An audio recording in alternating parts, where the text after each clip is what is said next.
5 अप्रैल की रात को जब पवन खेड़ा के खिलाफ गुवाहाटी के एक पुलिस स्टेशन में जाके हिमंता बिस्व शर्मा की पत्नी रिनिकी भुइया शर्मा ने धोखाधड़ी फर्जीवाड़े के मामले में एफआईआर दर्ज कराई।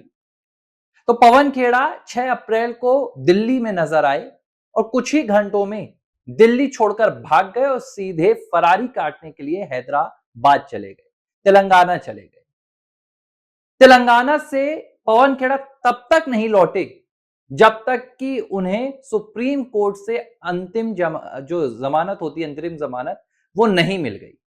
फरारी काटते रहे, चूहे की तरह बिल में जाकर छिपे रहे। इस बीच असम के मुख्यमंत्री हिमंता बिस्व शर्मा तूफानी बयान देते रहे, कहते रहे मैं पेल दूंगा, मैं पवन खेड़ा का पेड़ा बना दूंगा।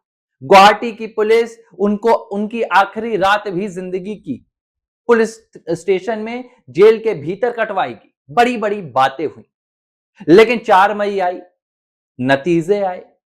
असम में सरकार बन गई, हिमंत बिस्व शर्मा एक बार फिर मुख्यमंत्री बन गए। और जब कोई मुख्यमंत्री बन जाता है, उसकी सरकार बन जाती है, तो वो अपनी राजपाट के काम में लग जाता है।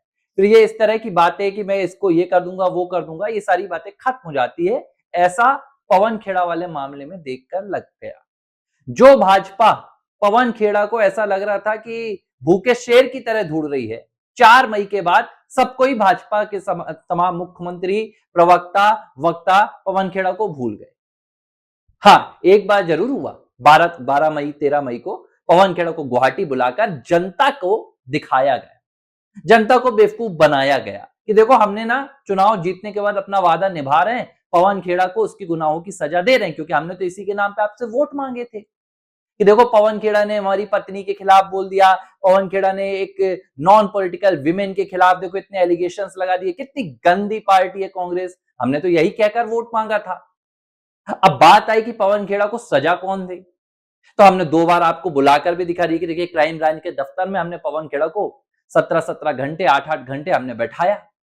बाद में क्या हुआ, आखिरी बार 25 मई को पवन खेड़ा को 25 मई के दिन क्राइम ब्रांच के दफ्तर में जाकर अपने बयान देने से पूछताछ होनी थी, लेकिन पवन खेड़ा नहीं पहुंचे।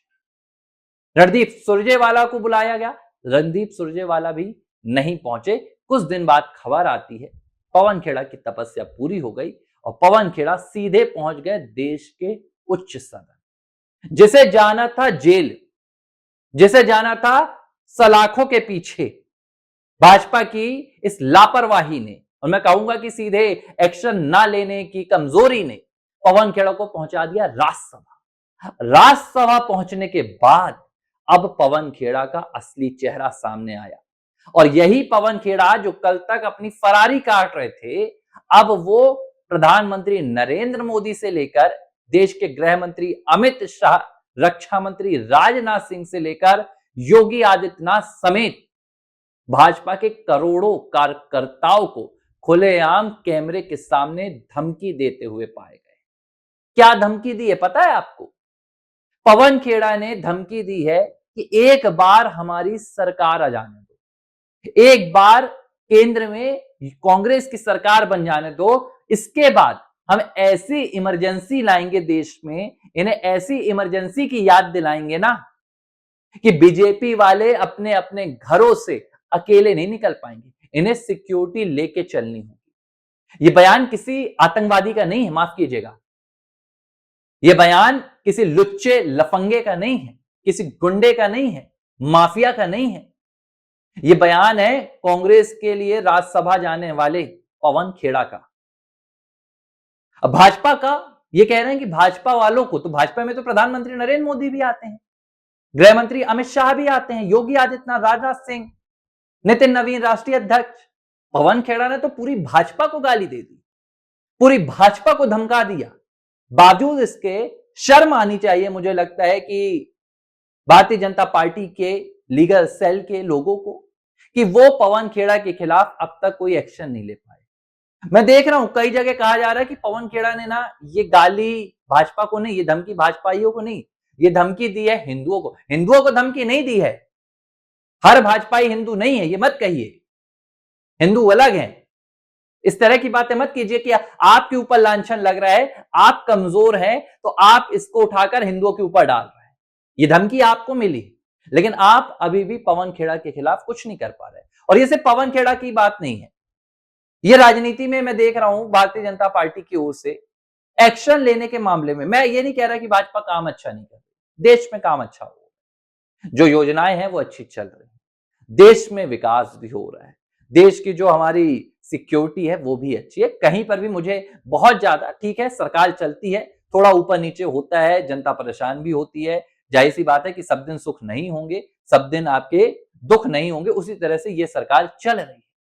लेकिन पिछले 12 सालों में एक भी बार भारतीय जनता पार्टी की सरकार ने, मोदी सरकार ने देश के जो राजनीतिक दुश्मन हैं, जो राजनेता बनकर बैठे हैं, इनके खिलाफ कोई एक्शन नहीं लिया है, कोई भी एक्शन नहीं लिया है।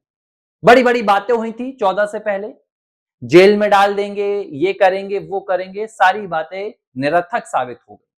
हमले हो रहे हैं, एक बार नहीं दो दो बार हो रहे हैं, गालियां दी जा रही हैं, पीएम को लेकर पीएम की मां को गाली दी जा रही है, देश में देश की मां बहनों को गाली दी जा रही है, कुछ नहीं हो रहा है। अजय राय जैसे माफिया शरीक नेता सीधे तौर पर कह रहे हैं कि पीएम मोदी को गाड़ देंगे खन के, सीधे कह रहे हैं कि हमने पीएम मोदी की फाड़ दी है।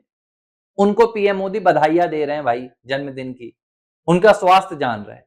ये मुझे समझ में नहीं आ रहा है कि कौन सी नपुंसकता आ गई है कि भाई सरकार एक्शन लेने से घबरा रही है। अब कुछ बातें निकल कर आती हैं, मैं बहुत आज कठोर शब्दों का इस्तेमाल कर रहा हूं, हो सकता है इसके परिणाम गंभीर हो, लेकिन कुछ बातें निकल कर आती हैं कि सरकार मास्टरमाइंड प्लान तैयार कर रही है, मास्टर प्लान तैयार होगा। क्या मास्टर प्लान तैयार होगा?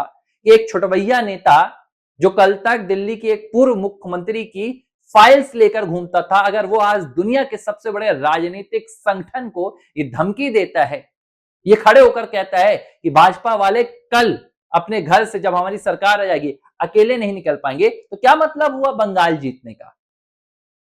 बंगाल में ममता बनर्जी ऐसी धमकी देती थी, वहां आपकी सरकार नहीं थी। भाई यहां पर जहां धमकी दी जा रही है ये तो दिल्ली है, दिल्ली में भी आपकी सरकार है, राज्य में भी केंद्र शासित, और आपकी सेंट्रल में भी सरकार है। ये एक गंभीर मसला क्यों बन रहा है? अब आप कहेंगे कि बदले की भावना नहीं है, सरकार क्षमा कर दी। देखिए कानून व्यवस्था इसी से कमजोर होती है, ये आम जनता के मन में डर डाल रहे हैं कि देखो हम तो इस देश की सत्ताधारी दल को धमकी दे रहे हैं, आम जनता तुम्हारी क्या हैसियत है? और वाकई में क्या हैसियत है? ये पवन खेड़ा अगर भाजपा वालों को ये कह रहे हैं कि हमारी सरकार आने के बाद हम घर से अकेले नहीं निकलने देंगे, तो वाकई में अगर कांग्रेस की सरकार आ जाएगी तो आम जनता का ये क्या करेंगे? तो आज जब आप सत्ता में हैं, जब आज आपकी सरकार है, तो आप पवन खेड़ा पर एक्शन क्यों नहीं ले रहे? सवाल एक। दूसरा सवाल, पवन खेड़ा का जो मामला था असम में, उस पर अब तक डायरी पेश क्यों नहीं हो रही अदालत में? तीसरा सवाल, पवन खेड़ा समेत जिन जिन के खिलाफ भारतीय जनता पार्टी के नेताओं ने बकायदा सबूत देकर बताया कि वो देश विरोधी हैं, उन पर अब तक कोई भी एफआईआर नहीं, कोई भी एक्शन क्यों नहीं? उदाहरण के तौर पर गौरव गोगोई आईएसआई एजेंट होने का दावा सबूतों के साथ असम के मुख्यमंत्री हिमंता बिस्वा शर्मा ने किया, कोई एफआईआर नहीं। राहुल गांधी 60 करोड़ कहां से आए, विदेश गए, ईडी के द्वारा कोई एफआईआर नहीं, सीबीआई पता नहीं देश में है या चली गई कहीं और। सबके खिलाफ इस तरह की बातें निकल कर आई। संसद में सांसदों ने प्रधानमंत्री नरेंद्र मोदी को, महिला सांसदों ने घेर लिया था, अरे कहां है महिला सांसद, उठा के लाओ एफआईआर करो। कोई एफआईआर नहीं, रात गई बात गई। इसी सिद्धांत पर मुझे लग रहा है कि फिलहाल सरकार भी आ गई है। अब इसके जो दूरगामी परिणाम है निश्चित तौर पर वो देश के लिए नुकसानदायक होंगे, और इन परिणामों से सरकार अब कैसे डील करेगी ये देखना होगा। एबीसी हिंदी न्यूज, आज ही जुड़िए हर खबर के साथ